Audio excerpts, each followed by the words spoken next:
নমঃ শিবায়।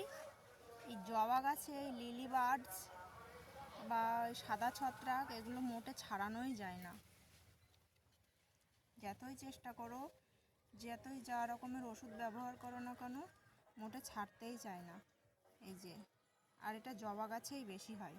আর এটা হলে জবা গাছের ফুল হতে দেবে না, ফুলের কুঁড়িগুলো নষ্ট করে দেবে, গাছও নষ্ট করে দেয়। এর জন্য আমি একটা উপায় করেছি। এই যে 1 টাকা দামের আমি একটা শ্যাম্পু নিয়ে নিয়েছি, আর 2 লিটার এই যে বোতলে জল নিয়ে নিয়েছি। এই শ্যাম্পুটা কেটে পুরোটা দিয়ে দেবো।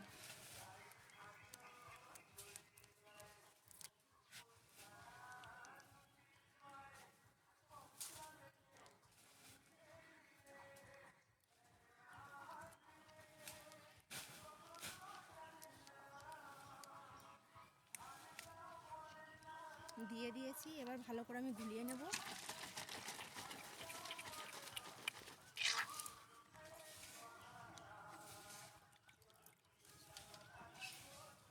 যে কোনো একটা স্প্রের মধ্যে নিয়ে ভালো করে গুলিয়ে নিতে হবে।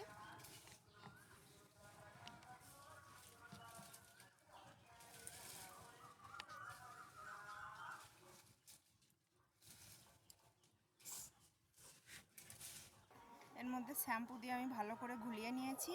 এবার জবা গাছটাকে স্প্রে করে পুরো স্নান করিয়ে দিতে হবে। আর এখন যেহেতু গরম, পুরো সন্ধে হয়ে আসবে, তখন ভালো করে জবা গাছটাকে স্নান করিয়ে দিতে হবে। এটা সারা রাত থাকবে গাছে।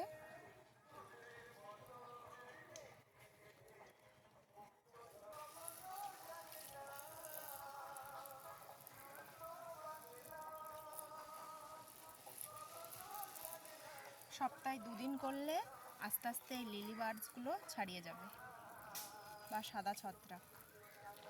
এগুলো অবশ্যই, যদি আপনাদের বাড়িতে জবা গাছে যদি হয়, অবশ্যই ট্রাই করে দেখবেন, কাজ হবে।